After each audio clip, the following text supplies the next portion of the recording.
All right, there we go. We're live. We are live. All right, everybody. Good afternoon, everyone. It's Friday, December 18th, 2020. Today, we're talking Fitness Plus first impressions, AirPods Max, and Facebook versus Apple. Again, because this is the iMore show. Joining me today is iMore's resident expert therapist, Georgia Dow of westmounttherapy.com. Good to see you, Georgia. It's nice to be here. Good to have chilly Friday. Good to have our proper Canadian back instead of that, Right. that other guy. Who's he? Who is that guy? Who knows? And also joining us is iMore contributor Karen Freeman. Hiya, Karen. Hello. It's good to have you here. This is the first episode of the new crew, full in person. Well, in person. But we're all here. This is great. This is exciting. It's going to be a good show because we have lots to talk about. Oh, and I'm iMore managing editor Joe Keller. I really have inherited some habits from our old co-host Lori Gill. Forgetting yourself. Forgetting myself. That usually means something else, but here we are. I'm just forgetting myself and who I am. Who are any of us, really? All right, so it's a packed show today. Let's start with Fitness Plus. Fitness Plus launched on Monday with iOS 14.3. It's, we've talked about this before. It's Apple's subscription service for fitness videos covering a wide range of different kinds of exercises at various levels of expertise. So has anyone else besides me tried this yet? Yeah, I've been trying it out. Yeah? Mm-hmm. Yeah. Georgia? I have not. And the worst part is I'm really excited to try it out. Like I have the yoga mat. You can get a yoga mat from Apple, which is like a very expensive mat. Like probably don't get the yoga mat from Apple, but it's beautiful, high quality. If you're going to use it all the time, huge, large, ready for it.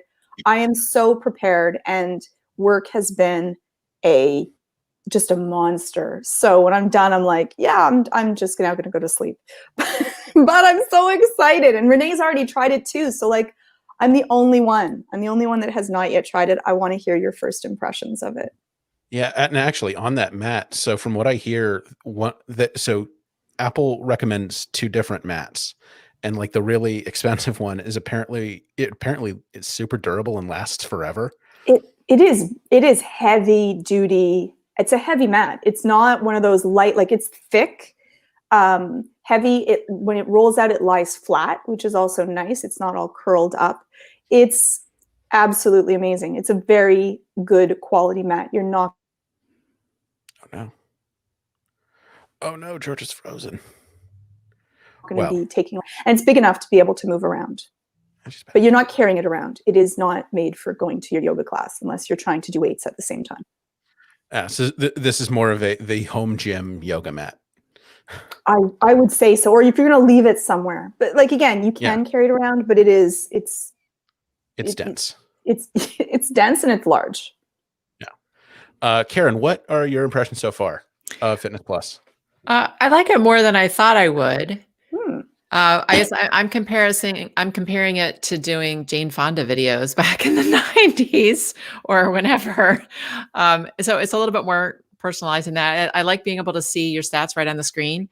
Like Luke pointed out in his sort of early impressions review, when you're working out with your Apple Watch, you might look at your watch occasionally, but you're not looking at it constantly. I mean, you're working out. But it's nice that with Fitness Plus, it's right on your screen. So it's just right there. So you're always seeing what your stats are, which is nice. And what about the burn bar? Have we kept the burn bar on? Yes, I'm keeping it on. I try to stay like in the burn bar. It just tells you how you're doing in comparison with other people who have done that workout. Okay. So I try to stay like above the 50% mark. And if it starts to dip, then I try like work a little harder, and it's a little bit motivating. It's not quite the same as being live with other people, but so it's motivating, not demotivating for you. Correct. That's the other piece is that if you're just doing really poorly, you're doing the best you can, and you see this bar and you're at the end of it, I can see some people being like, this actually just hurts my feelings now. Yeah, I feel like I'm being mocked. that would be hard. I guess I haven't done a workout where I would be considered a beginner. Like I guess I haven't been challenging myself enough, probably. I probably should try something a little bit more difficult that's not so much like in my wheelhouse and see how that feels. Yeah. Joe? I've liked it so far. I've done 2 different sessions so far, both half an hour, and I've really enjoyed it.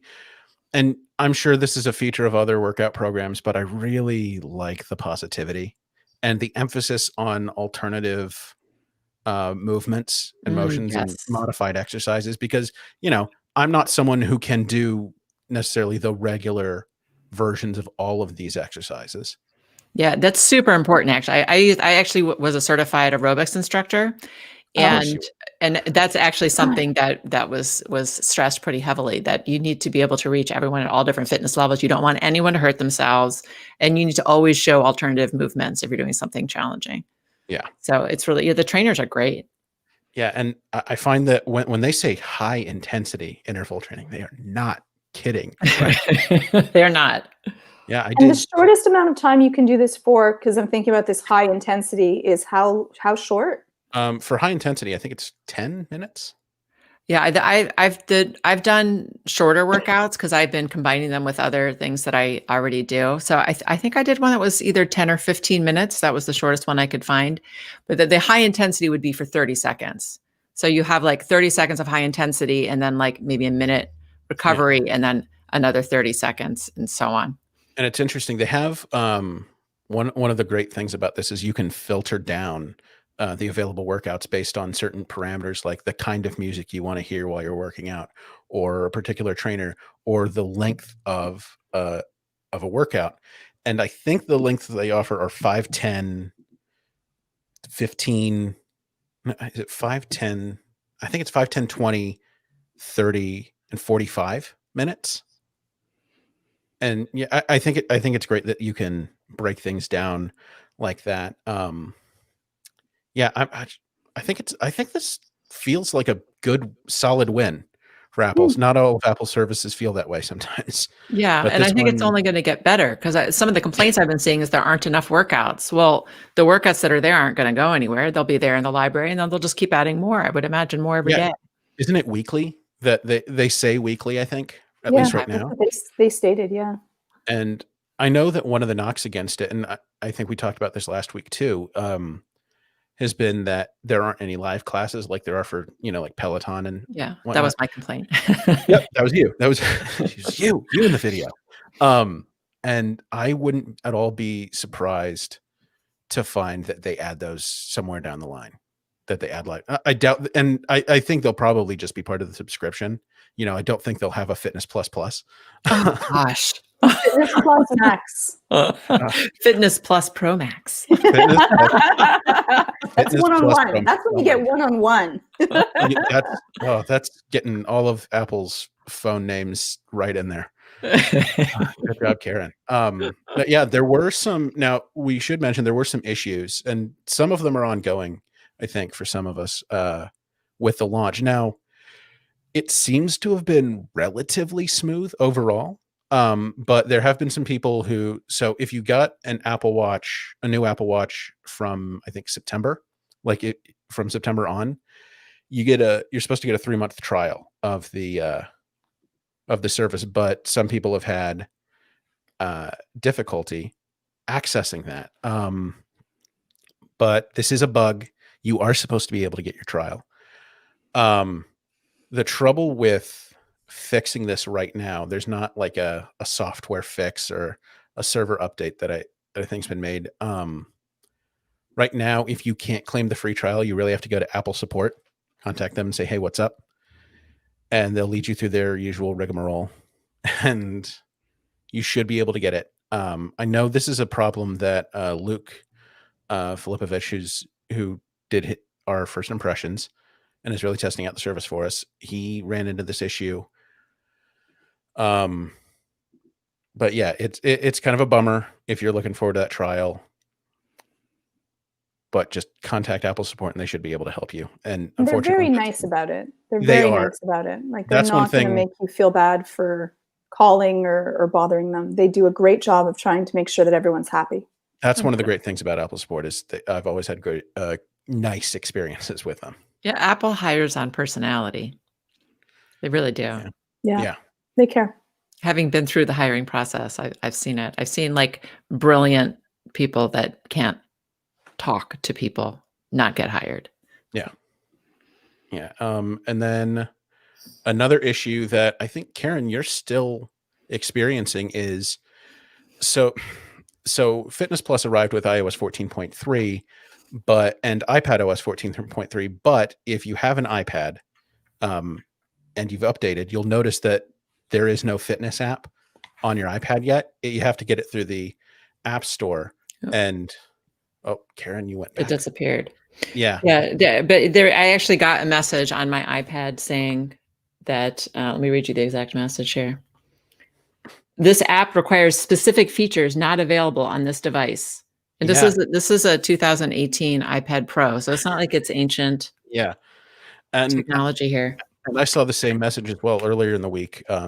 Thankfully, later on Monday, I was able to download the app, but it was a weird launch in that aspect that one of the main platforms didn't have the app.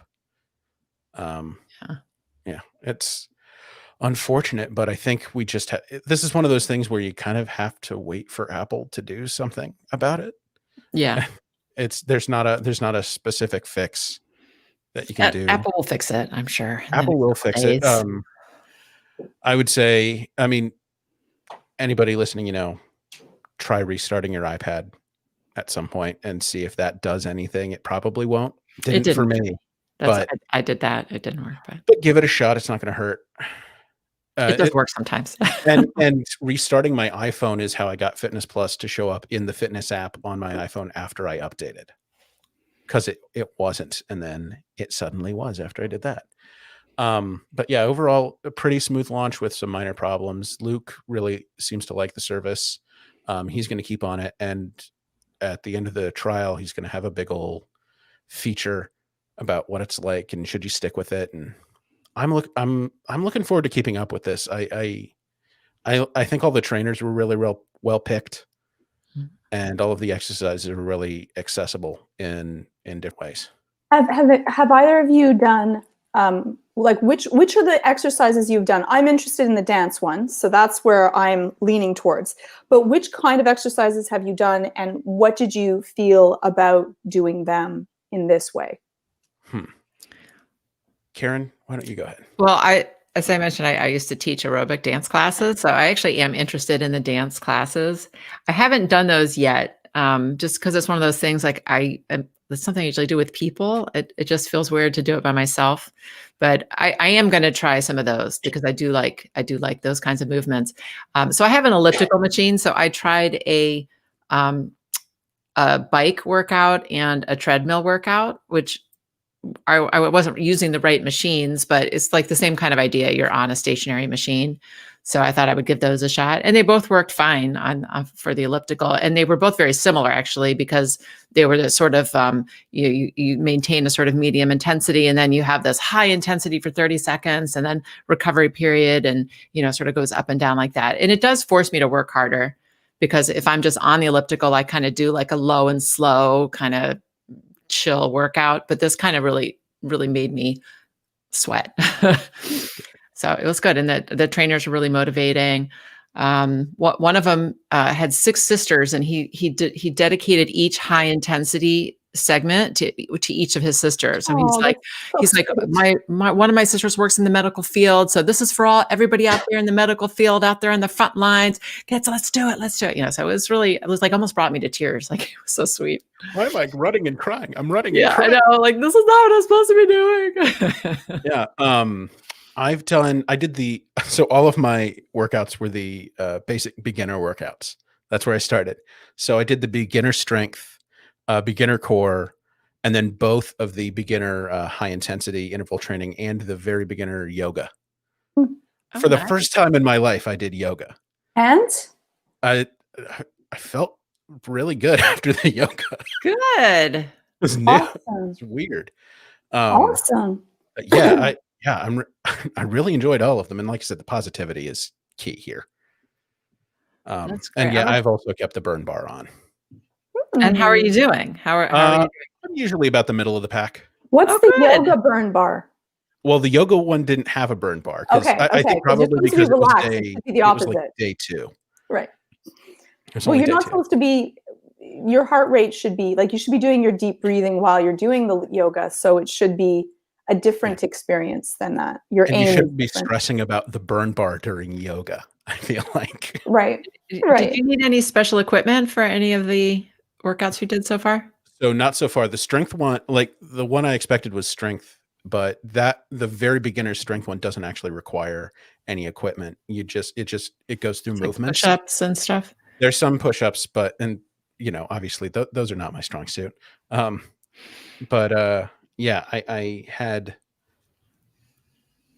the hardest time with the push-ups, but it was still doable, and everything else was like practicing movements and putting your hands over your head and that sort of thing. So it wasn't hard to grasp that. All right. Staying on topic with iOS 14.3 for a sec.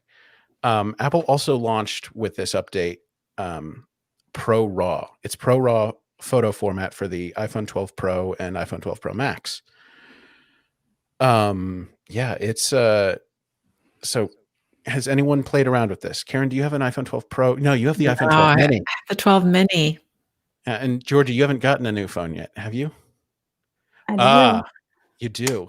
I do, but I haven't updated. You haven't updated yet. Of course, you haven't updated yet. Sorry. You're not going to update it till next year, right? Well, actually, I'm going to be updating it and during a segment, you'll know why, because I'm going to have to. But yeah, I haven't gotten to play, but I haven't had even the time. Like, let's just say it. I would not with the way that the season is this year. I wouldn't have any time to play around with anything. So, Joe, it's up to you to talk about this. Yes. Talking about things. So yeah, Apple ProRAW. It's so what is what it this pro is, and is it raw? That's my well, question. it's certainly raw. Is it Pro? ProRAW Max, though? That's the question. Oh, There she goes again. What have I done? Yeah, ProRAW. It's certainly a raw format, but what's interesting. So for those who don't know, ProRAW is Apple's new raw format. All of the big camera makers, they have their own raw formats, but they're all basically raw. For Apple, it's a little different. So it's raw, and what that means is it's the raw camera data presented to you. So it's much bigger files, but that also means you can edit them with much more granularity and really make them, what you want them to be. Bring out the art, if you will, in the photos. That's what raw photo is to a lot of people. But with Apple, what they're doing is it's not just the raw sensor, it's not just the raw camera data. If it was the raw sensor data, it would literally just be zeros and ones that I'm seeing. which might not be that helpful. It's not helpful for photo editing. But Difficult. what Apple's doing is they have the raw photo, but they're also applying basically their Apple camera smarts. So things like Smart HDR and I think they're also applying things like Deep Fusion and you can use it in night mode. And what's really great about it is unlike Apple's getting a lot better with camera controls, especially in the last couple of years. So it used to be everyone who had an iPhone would have to go into settings to change the video resolution and speed from 1080 at 30 to 4K at 60 frames per second, but now you can just tap in the corner of your iPhone in upper right corner. The same thing is true with RAW. You can just tap it on and tap it off as needed. That's pretty great. But yeah, I think it's interesting that we have this sort of access. I haven't been able to play around with any third-party apps really yet. I know some like Darkroom and Pixelmator Photo for iPad have updated with support for ProRAW. And yeah, so when you compare the two, when you compare ProRAW with a standard photo like is it HEIC? Mhm. Karen, yeah, HEIC. They look pretty similar. It's just that you can really get down and edit a ProRAW photo. I'm really looking forward to playing around in Pixelmator Photo with some of the shots I've taken, even though most of them are of my dog, as is the case for most of the photos on my iPhone are of my dog. The secret's out. Understandable. I have quite a few of those as well. Yeah, it's so yeah, it's I think it's interesting that Apple chose to do this. I think it's a nice step for their camera division. They're always trying to push those sorts of boundaries. I would love to see it come down to the standard iPhones now, the iPhone mini and regular of the future.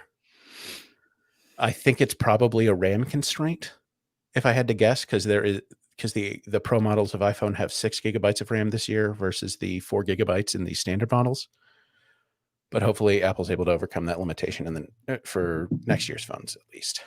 Also, I think Apple wants to keep something a little special for the Pro. Yeah, but the Pro Max already has the special camera sensor. Do they also need the special photo format for the regular Pro? Yeah, as well. And I think most users really want a camera that takes better pictures with less effort, not necessarily more granularity and editing capability. Yeah, and the way I've been thinking about this is actually these are raw photos that are Instagram ready, which not a lot of raw photos are. It's also interesting to compare this to third-party apps. Now, third-party apps have been able, like camera apps, have been able to take raw photos for years now.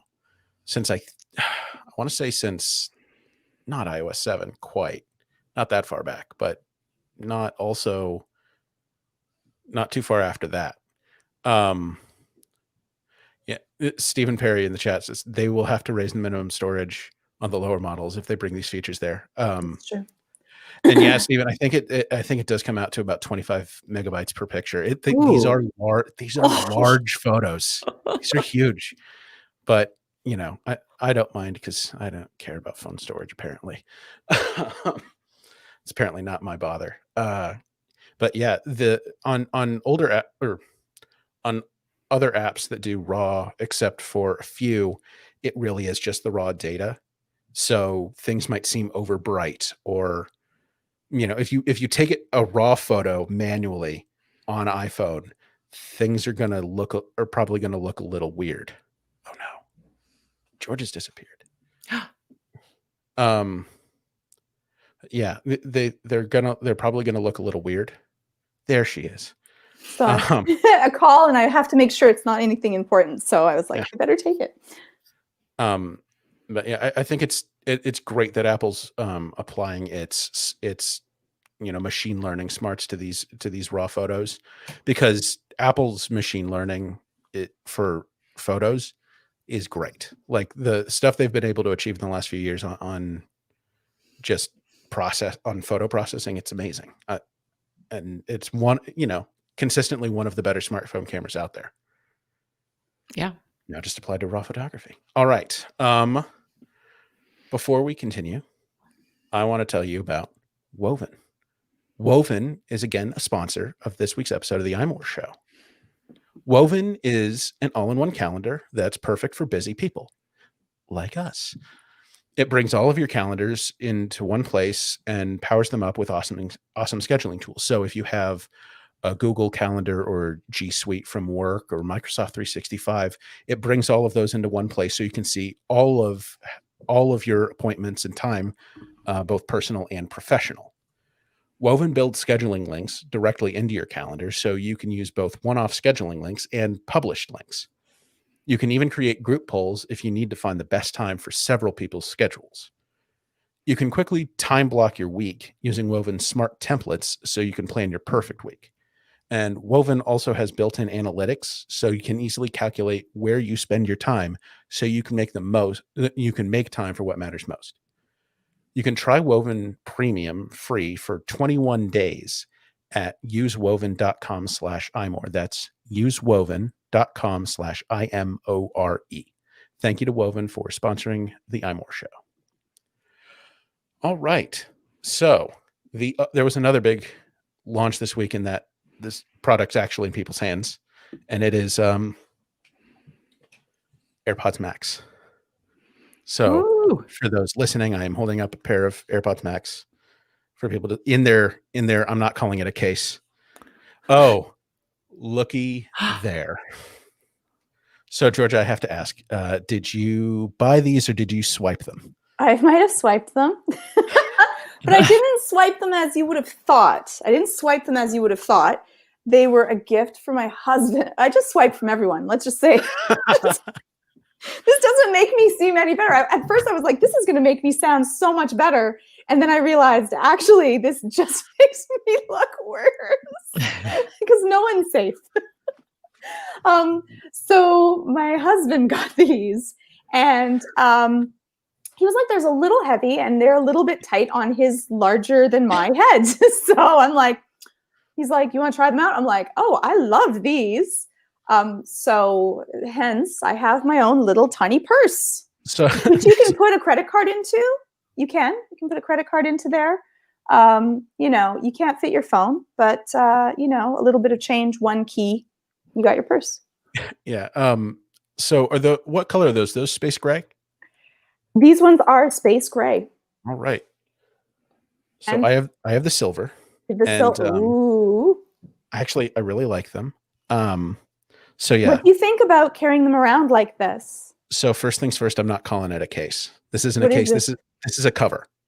That sounds better. That's Yeah, its to function. cover. It Yeah. covers the majority. It covers the majority of the air cups or the ear cups, so that they don't get scratched up while they're in a bag. That's got to be their purpose. It has to be. Also to keep the ear cups from bumping into each other, because metal will scratch metal. So first impressions, the case is not a case. It's a cover. It's weird, but It's weird. This entire thing looks like I would. Yeah. I carry purses around, but this would be strange. This is strange for me because it's very. It's so it's very what? Yeah, like what are we doing? What Apple? It's got Get back to us. What are we doing here? bottom like or chesticle like, It's a fashion statement, Georgia. That's what yeah. it is. It's a fashion statement saying you have no sense of fashion. Well, yeah. What did they think is my thought. What did they think? What were they doing? Here's what I am going to say. A positive about this cover. Yes. Is the magnet sound for closing it is top notch. I love the sound of the magnet clasping closed. It's nice. See, mine doesn't do that. Mine does this, and then I have to push it down. Oh, you got to make sure it's like over the thing. I have to really I have to support. You have to lift and support, and then right? Because if I just do that, it doesn't go. And if I lift and support, there we go. Took 2 weeks for the show to become NSFW. Sorry, I can't. I'm getting I'll just stop. There we go. Okay. Lift and support should be the name of the show. I'm not. Right. Stephen, I'm just going to call it. These are my, the headphone bra. That's what it is. That's what I've seen people call it. It is. Let's just say Georgia is gently caressing her AirPods Max cover. Oh, you two are going to be terrible. For those of you who are listening. I know this might be, yeah. I'm doomed. I'm doomed is what I am. So as for the AirPods themselves, I've been using them since Tuesday. And we're going to have a full review, by the way. We're going to have a full review later. Christine is writing our review. If you're familiar with Christine Romero Chan, she's doing the review for us. And so, yeah, first impressions of these, like immediately, this headband. I don't know why I expected it to be less rigid, but looking at it, you might think that it would be less rigid than it is, but it is tough and solid. Because I'm pretty sure there's steel in there. There's definitely steel in there. But it's not uncomfortable. It is a comfortable headband. If it fits your head. Yeah. So that's the thing, is that if your head, it isn't very flexible to, if you have a large, and I'm not calling anyone out, but larger headed people might feel a little bit of a squeeze. They're Yeah. adjustable. Does it not adjust enough I for mean, the width? headband They're itself doesn't adjustable. adjust. The headband doesn't, but the earpieces do. They just But it's that But more far. not. of a But they're vertical yeah. There's a adjustment rather squeeze. than There's a horizontal. squeeze feeling. Yeah, it's Yeah, like this is a warm hug, but it's not. Yeah, yeah. This is how far each of the arms adjusts out. It's not that far from. Actually, here we go. Min Max. Yeah, I can't imagine I'd be able to wear these for very long. Well, see, that's the thing. I mean, they are heavy. These, you know. that is the other piece to it, is that they're not light. But They're not light. here's the deal. So most of the day Tuesday, because these arrived in the morning on Tuesday for me. And most of the day Tuesday and pretty much all the day Wednesday, I was wearing them because the battery life is great. I love the battery life. And I found them pretty comfortable to wear all day. Even with glasses. Even with glasses. Now, Great. you do have to play around. I would encourage you to, if you get these, to play around a little bit with the fit and make adjustments as needed. Because the other thing about these is they use computational audio, and check the seal is a little grand for what they're actually doing, but they'll accommodate how you're wearing them a little better than other headphones would. You just need to adjust them for you, and they'll kind of adjust to you. But yeah, I did find them comfortable even with glasses. That, like any set of over-ear headphones, including the one I'm wearing now, they're always going to be more comfortable when I'm not wearing my glasses, but I have to see. So that's an issue. Also, and this is similar to what other people have said, walking around, I didn't find them, the weight to be too dramatic when I'm walking around, as other people seem to indicate, but you do notice them a bit more when you're moving. They're not lightweight. If you're looking for lightweight, they're not. I'm used to wearing like the whole VR headset, which is quite heavy. So I'm not as bothered by that. Mm-hmm. If I was wearing them for a full day, like say that was work and I'm wearing them for 8 hours a day, then I think that it might be something that I would maybe get a little bit of extra neck strain in comparison to just wearing the AirPods. Yeah, because it's aluminum and steel, really. They're beautifully made, though. They are. Like, they're really well made, and the sound quality, like the spatial audio, was like watching a movie and then moving your head, and the sound of the voices are still in the exact. Like, I closed my eyes and turned around slightly, and it was always in the same space. That was a very freaky experience. Spatial audio I found that on the AirPods Pro too, but I find that with AirPods Max, because the drivers are bigger, they can produce more sound. It's just physics here. It's that much better of an experience that they have more room to play with on the spatial audio. Now, Georgia, tell me if you can speak to this. Do you have AirPods Pro? Yes. The little ones? Yes. So, yeah, because we got Pro, we got Max, we got all of them. Yeah, I have them. And so this is something that I found in the last couple of days. The device switching for the AirPods Max is so much. I feel it's so much more reliable than the device switching so far has been on the AirPods Pro. Oh. But between my iPhone and my iPad and my Max. Yeah, it's it is. I know, and that thought really distilled for me this morning is that these switch a lot more reliably than the other headphones that I've got, than the other AirPods that I've got. Huh. I haven't noticed that because I haven't been switching around in different devices for it. But that's really helpful because I do find that that's annoying. Like I will use my computer and my phone at the same time when I'm using my AirPods Pro, and then I have to actually manually, like sometimes it's just not connected to the right device. That's actually something I would say to Apple. If you guys want to focus on a particular area of AirPods improvement, make that better. Just make it better. If I'm using a device, it should know I'm now on this device. If one's off and one's on. And yeah, I don't know if this is something you can just do with Bluetooth time of flight, or if you're going to need a U1 chip somehow in the AirPods Pro in the future. But like the device that's closer to me and playing audio should be the one that you connect to every Yes, time. or at least that should be an option that you could toggle on. Yeah. I would be fine with that, because some Yeah. people may not want that to be. They may want to listen to music on their phone. I totally get that, and use Yeah. their computer and not have music come from there. Totally fine as well. But I think for most of us, the device we're using is the one that we want to hear from. Yeah, and actually, that's I'm glad you brought that up, because that's something I think about with this particular Mac that I'm on. I have a specific audio setup, and AirPods Max automatically connecting to this Mac would throw it out of whack, Right. because it would take over output and input because it has those microphones.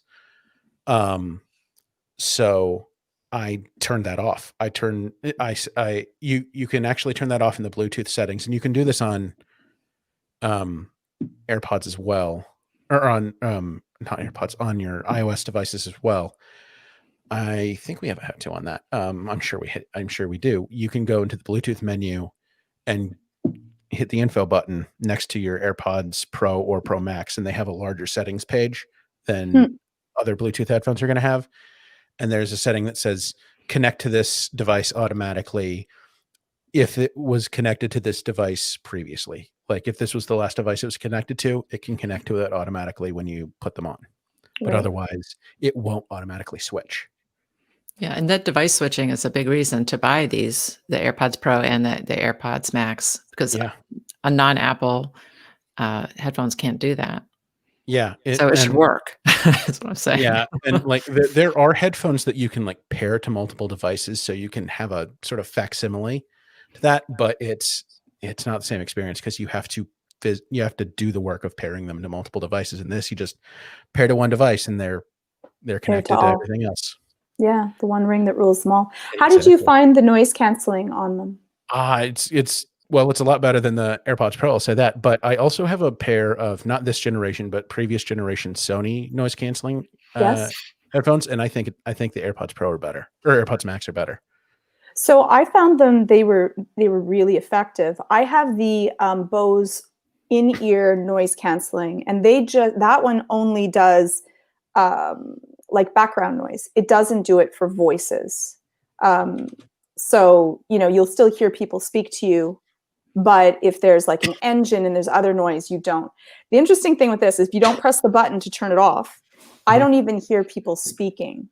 Like I'm like which I think is quite a nice feature in many cases, not probably in all cases, but I was like, I don't know what you guys are saying. I hear mouths moving, but I don't really hear what. And I wasn't just saying that because I wanted to pretend that I didn't. So I think that in certain cases that might be what you want, especially if you're working in a very busy office and there's a lot of noise around, you can deal with it. In other cases, I think that might be something that you will be turning off. Yeah, and Georgia, I'm glad you bring up the button, because this is a personal gripe of mine. Just because of how so this is really how you're supposed to hold them like this, I think, and then put them on. But I have a habit of holding headphones like this. Yeah, what do? I don't even know. I haven't used like canned headphones in a long time. So not only am I pressing the button often for transparency and noise canceling, but I'm also turning the digital crown and turning my volume. Are you? Up. I'm turning my volume way up. For people who aren't watching, who are listening, Joe tends to hold the cans at the top, and bottom rather than by the sides. Yeah, and so then the digital crown is on the top, and so is the audio transparency button, and so that's how I usually put them on. But I've been trying to train myself to hold them by the sides. You have to form some new muscle memory there. I hate forming new muscle memory. That's what Workout Plus is trying to get me to do, I think. Form new muscle memories. But yeah, speaking of the digital crown, I really like it. I've really grown to love the digital crown as the way to change the volume and pause things and invoke Siri. Like I like that's the way to do it, instead of because the Sonys have touchpads on the side, but I think I would touch them all the time and do stuff. And the Sony ones are unreliable. Now, I'd have more faith in Apple's reliability on a touchpad, certainly, but still. But you touch your ears all the time. You adjust, you move, and then I would be doing the sensor. This one, though, if you grab it from here, which I did do the same thing that you did. Yeah. but it's a small little tiny button that's just on the top edge, which makes a very pleasant little clicking noise. Is the digital crown similar enough to the Apple Watch that you get some It is muscle memory carryover? so similar. Using It that? even has the little tiny ridges on the edges. It's larger. It is larger. And it has a very satisfying little click, so you know it's doing something. Yeah. And you can also The go new into that. Yes, exactly. And you can also go into that settings panel like you can with spatial audio and automatic switching, and you can change the direction for the digital crown. So by default, going forward, like so it's the digital crown is going to be on your right side. Going towards, if you're just moving it on the outside, going towards your face. Yeah, if you're just touching the outside of the outside edge of the digital crown, moving towards your face turns the volume up, and moving towards the back of your head turns it down. You can switch that up. So forward is down and backward is up. What about lefties? Do they have to still use their right hand or cross over their faces? You cannot switch the cans, can you? No, it's like with the Apple Watch, you can just switch it to the other wrist. You can flip it upside down, do it any way you want. I don't believe that I think it's hard set. Switch left and left is right and right. So that stinks.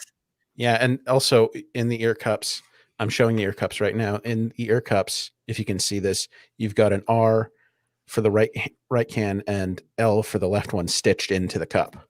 Yeah, so there's no switching. Yeah. Other thing that is great about the cup. Oh yeah, there it is. If you're watching, you can pull them right out because they're magnetically attached. And can you switch them? Sorry, what can we do? I'm scared to do this. Oh my God. Yeah, the ear cups pull out and then they go right back. You can get different colors. We're going to get into that later. You can switch up all different colors. So yeah, I should point this out right now, actually, since we're talking about it. An enterprising developer, who's, I'm sorry, name escapes me right this second, but they created a site called AirPods Max Vercel. That's VERCEL.app, and it looks kind of like Apple's Apple Watch Studio site, where you can mix and match the different kinds of Apple Watches. And so what this site does is you can pick a body color for the AirPods Max, so like space gray. What is it again? The website? AirPods Max. Vercel. That's VERCEL.app. And Georgia, that's actually in our show notes. You can look in the show notes. Of course I have those open. She's been following the bouncing ball, everybody. Don't worry. She knows where we are. But yeah, it's great. So you can change out, because you can so easily switch, and Apple already sells replacement air cushions for, I think it's $70, but it's $70 a set. So you can get two per order, basically. And you can switch out the different colors. So like if you pick a body color, let's say space gray, and then you can pick a left ear cushion that's green and another one that's pink. And that whole package would cost you almost $690. Yeah, that's the only piece to it. The cost, I love it. It looks gorgeous, but the cost. Yeah, because you can't order individual air cups. You have to spend $70 on two sets if you want if you want two different colors on your ears. Somewhere there has to be a community of people that are willing to trade. So like if the two of you just switched your ear cups, then you could both have like the Stormtrooper. What color are your ear cups? Let me see. Is it fully white? Fully white? They're like gray white. Gray white. Just off white, maybe. But yeah, one of the things, a nice, clever touch, I think that I don't think everyone would think of. So you have one ear cup that is green, like in the configuration I'm using. I've got one ear cup that's green, one that's pink, so it's $687. But if you change one of the colors of the ear cups to the same color as the other ear cup, that price goes back down. Because you only have to buy one set. You only have to buy one. So you have to coordinate with a friend. So like if you really wanted a pink and a green ear cup, then let's say Georgia did also, then one of you buy the pink, one of you buy the green, and then you switch one. I'm going to go to Renee's, and he has blue, And during the show tomorrow, I'm just going to pop off one. I would actually like to have one just so I know right and left, though he has blue. I think that his would look very good with space gray, and mine would look really cute with blue. And he probably won't know for a really long time. Like, wasn't this blue? I think it was blue before. I don't understand. I thought it was weird of Apple to include space gray ear cups with the blue AirPods, but they make choices. But I love that they just pop out, and which is great because you should replace the ear cups on your headphones when you can, like if you can find that information. I also think the ear cups are really comfortable. They're like memory foam. Very, very comfortable, addictive to squeeze. And the same thing with on the headset part, the part that goes over your head, the mesh that's on top is soft, and it's really, that makes for being comfortable. I think that it is, the squeeze factor is a little bit like, I wonder if we unsqueeze it for a while, if it'll be more. No, I'm not going to tell my husband that because then he'll want them back. But yeah, I wonder. And this is another thing I find, wearing them all day, they don't get too hot. I mean, when I take them off, the sides of my heads are a little warm, but not like if I've been, wearing these all day or another set of headphones. I think they get warm, but it's not unbearable. Yeah, one of our viewers in the comments, Chris Seelbeck, just said, "I think they're very comfortable. Could wear them all day." Exactly. But yeah, I've really enjoyed my time with them. It's one of those things. My sort of gut judgment is, if you can comfortably afford to spend $550 on headphones, get these. Like, if that's not going to be a problem for you, get these. If it is going to be a problem, there are very good, less expensive headphones. And obviously, if $350 headphones is way out of your budget too, don't even look at them. Don't look at them. Don't buy anything else. Yeah. So yeah, that's AirPods Max. It's a solid product. These are they're very expensive, and yet they don't feel overpriced. I would say they're probably a little over, like, they seem a little bit pricey for me. They're pricey, but they are a good, like, they're a really wonderful with the features that you get for that price is really, like, if we're not talking about highest end, you're right. That's in a different category, and they're quite good, but they are, you're paying for that. Exactly. Here's what I'll say. They don't feel like they're $350 headphones in a $550 package. Right. They feel like the package, the sound, the noise canceling feel better than those $350 headphones. Yes. They do feel more like maybe $450 headphones than, but Apple is, and they're made beautifully. Like, they're not going to break. They feel exceptionally solid. Mm-hmm. One of Apple's more solid designs, I think, just in terms of durability. Yeah. Yeah. And that fabric, you were talking about that fabric. No, it's soft. It also feels kind of strong. Like, it's soft without feeling weak. Kind of like a mesh office chair kind of thing. Yeah. Yes, a little nice. Very much like that. Yeah. A little more comfortable, but yeah. All right. So we're kind of coming down to it, but I didn't want to leave the show this week without talking about, everyone knows they're my absolute favorite company in the world, Facebook. Facebook. My head almost popped off this week when this happened. Just right off my head or out of my body. I know it's evil, but I can't give it up. So I can't give it up. I can't. It's the main way that I keep in touch with so many different people. My entire extended family is Facebook Messenger. Like, I need to teach them about Signal or something, or get them all on iPhones finally. It's so hard to do that, though. Right? It's hard when you're connected, right? It's that piece of that you'd have to leave your network that's already been set up. Right. Yeah, especially when we're living in a pandemic where we can't. Difficult time too. But thank God that Facebook is standing up to Apple for all those small businesses everywhere. Thank you, Facebook, for standing up for all the small people. Just like Apple or just like Epic is definitely in it for Yes. for Thank you. smaller developers. Yes. Facebook is Right. definitely in this for small businesses and not at all Yes. for their own profit. Not Yeah. not even who No. dare suggest such a thing. Right. And they're not going through all kinds of antitrust things that are happening now. Also. So, Yeah. for those who are unaware, Apple has made some moves recently in the privacy space, which is, it's what they do. It's their habit. And one of the more recent ones with iOS 14 is they've stepped up their anti-tracking or like anti-cross app and cross-site tracking in Safari and in third-party apps. They now want apps to ask permission to track you, which no, you can't. And this has rubbed Facebook the wrong way because Facebook thrives on data. And I think if anyone this week has looked at Facebook's privacy nutrition label on the App Store, which I really suggest you do, it is a long read. I'm waiting for the audiobook of that just long list. That long list of, quite frankly, privacy violations that Facebook continually commits.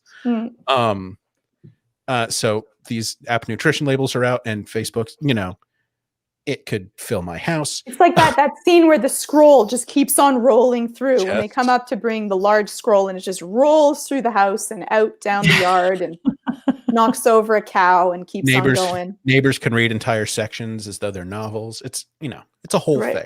Right. And so we've got that. And then we've got, this week, and I think this is such a funny move. Facebook took out not one, but 2 full-page newspaper ads railing against these privacy measures because they say Apple's going to hurt small businesses by keeping Facebook from aggregating all that data without you knowing about it. I mean, on one level, it's what is there to say?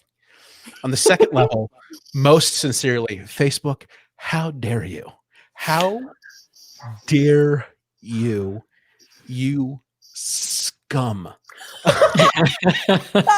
us how you really feel, Joe. Joe, I love it. I love it. Keep it going.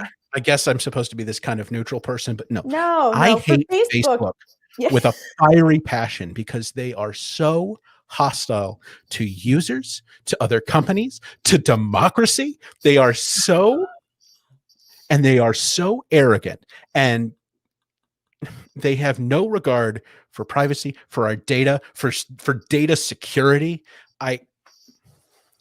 These people in Silicon Valley talking about how, they're enabling small businesses.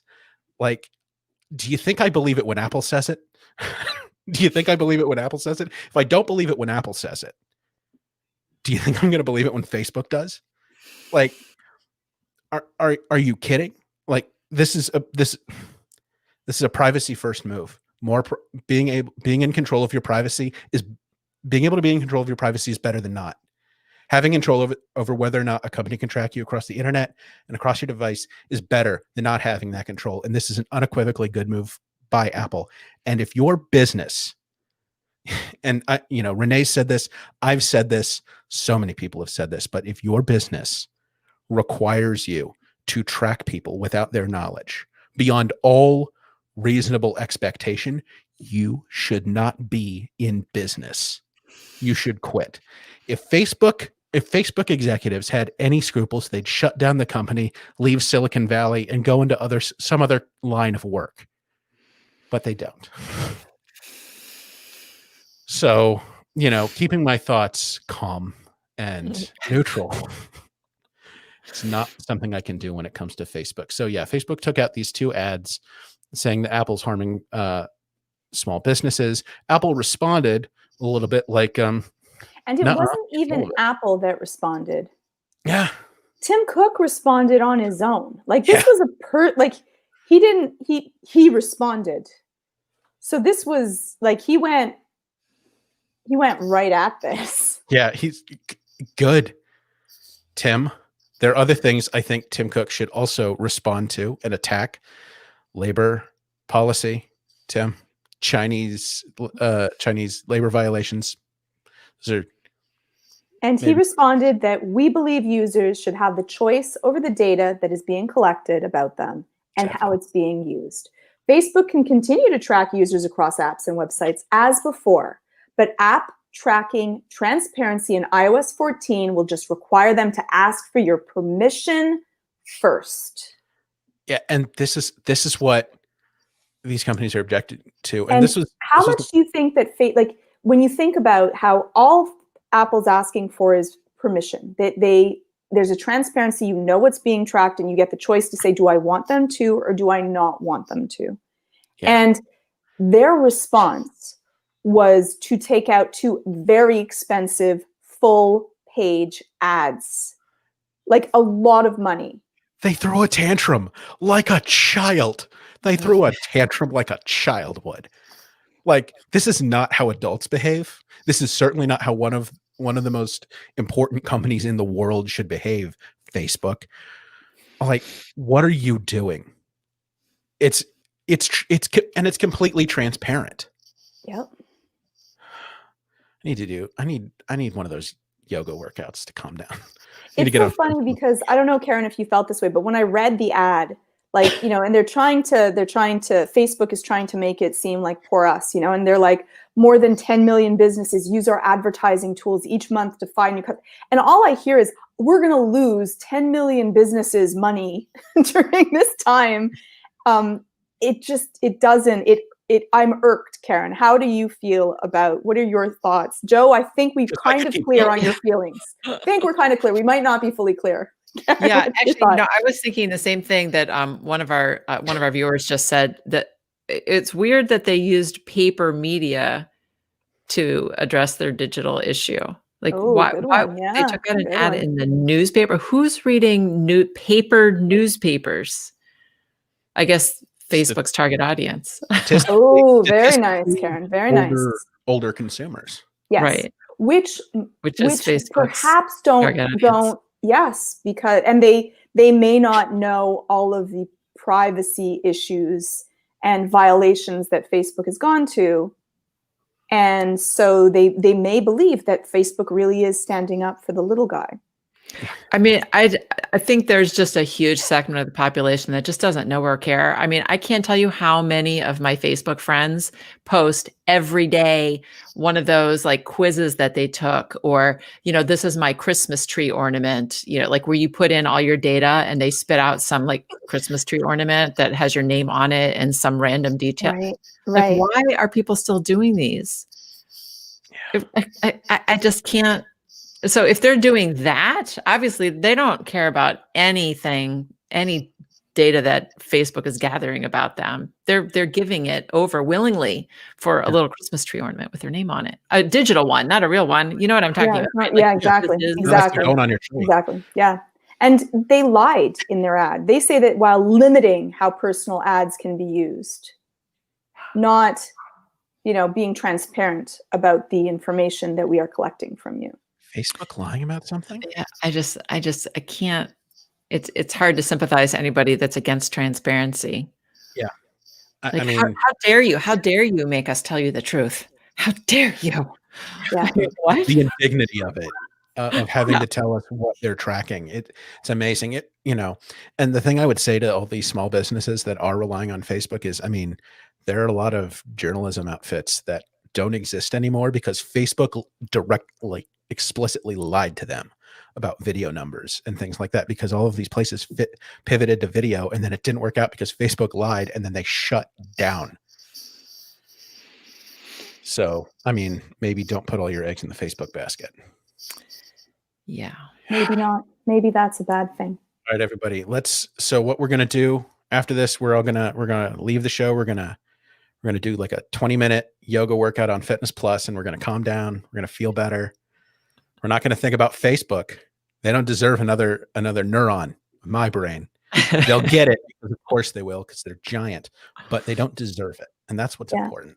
Okay. Yeah. I guess you don't want to be my Facebook friend, Joe, huh? Might as well. I'm still there, for God's sake. All right. We have come down to the end of our hour. I want to say thanks to everyone for showing up in the chat. And I know we were a little later than usual. That was my fault. I'll just say it. Me. It was all me. Apologize. Usually blame Georgia. It's what we all do anyway. It's true. So even if it's not her fault, she's just, Yeah. Why is UPS late? It's probably Georgia. Georgia probably did something. She probably, like, I don't know, slashed a tire, stole a tire. She probably stole a tire from the UPS truck. But yeah, so thanks for everyone for showing up and commenting and watching along as we rambled about Facebook and AirPods Max and Fitness Plus. It was a great show, full show, packed show. So you can, I want to thank, first of all, Jim Metzendorf, our editor extraordinaire, who always makes us sound so lovely. And so, yeah, Karen, where can people find you out on the internet? Well, don't find me on Facebook, but you can find me on Twitter at Karen S. Freeman. Yes. And you can also find me on Instagram at Carefree2.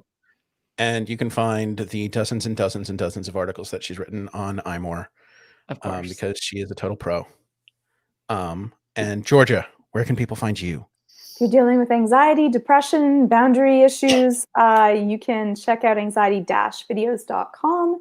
And if not, you can head on down to westmounttherapy.com. And Renee and I have a Apple Talk Show podcast.